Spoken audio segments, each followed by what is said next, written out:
Bien-aimés de Dieu, nous célébrons aujourd'hui le 15e dimanche du temps ordinaire de l'année liturgique A. La parole de Dieu de ce dimanche veut nous faire redécouvrir combien la parole de Dieu est pour nous une source de vie et de bonheur. Elle est une semence qui portera des fruits en nous si nous la recevions de bon cœur. Pour notre méditation de la parole de Dieu, l'Église nous propose les livres du prophète Isaïe, chapitre 55, versets 10 à 11, le psaume 64, l'épître aux Romains, chapitre 8, versets 18 à 23, et l'évangile selon saint Matthieu, chapitre 13, versets 1 à 23.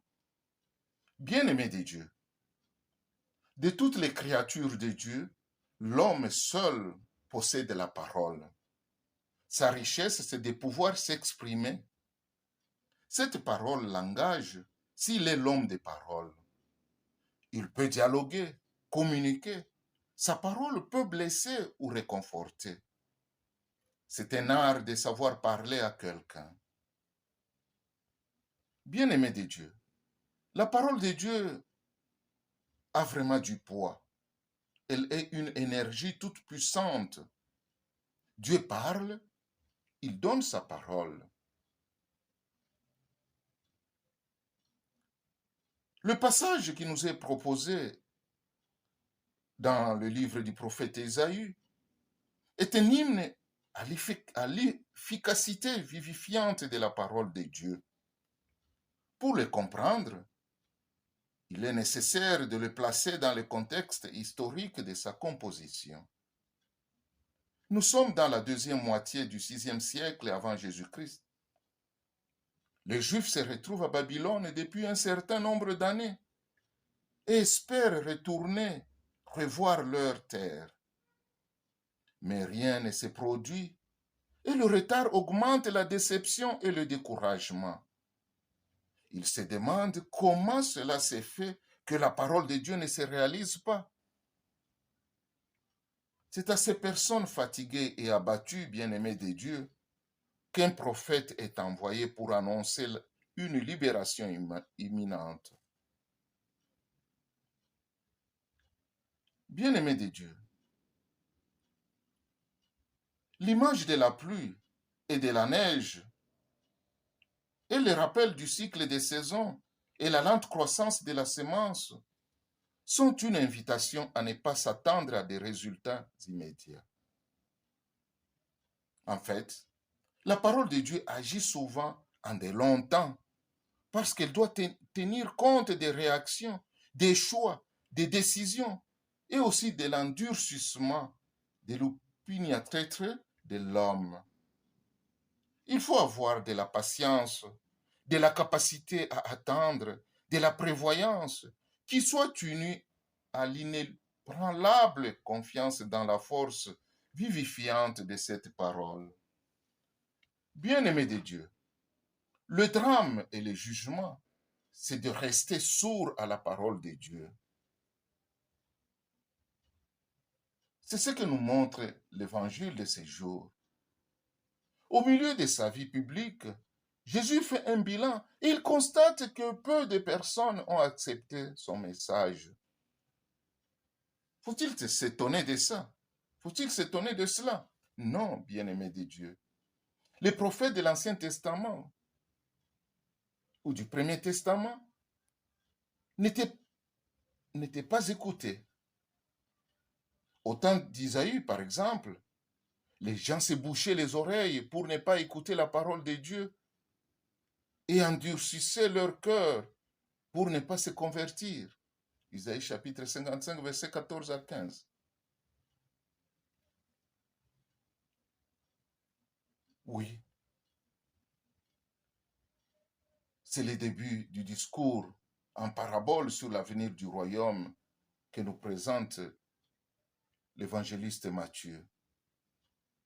Ce discours de Jésus nous enseigne la façon dont la mission ou la moisson échouera et réussira. Jésus laisse entendre qu'il connaît les obstacles que rencontre sa parole à cause du mauvais, à cause du cœur des gens, à cause de leur façon de vivre. Il est ici question, bien-aimés de Dieu, dans cette parabole, non des catégories de personnes, mais des 4 dispositions intérieures qui se retrouvent, des diverses proportions dans chaque homme.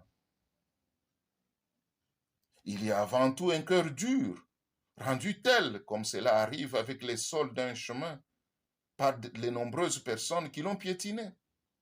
Il représente le cœur imprégné de la manière de penser de ce monde. Un cœur impénétrable à la parole du Christ. Puis, c'est un cœur inconstant, qui s'enthousiasme facilement, mais après quelques jours redevient comme auparavant. Il est comme une pierre recouverte d'une légère couche de terre. Si on y plante une semence, elle germe, mais immédiatement elle sèche. Il y a aussi un cœur inquiet, qui s'agite pour les problèmes de ce monde, qui poursuit le succès et la richesse, qui alimente des mauvais rêves. Ces préoccupations sont comme des épines, elles étouffent la semence de la parole. Enfin, il y a un bon cœur dans lequel l'évangéliste produit des fruits abondants. Bien-aimé de Dieu, c'est inutile que l'évangélisateur, pour lancer la précieuse semence de la parole, attende de trouver un terrain idéal, celui qui est parfaitement fécond. Bonne terre, épines, pierres et sol aride seront toujours ensemble. Pour certains, cela pourrait être un motif de découragement.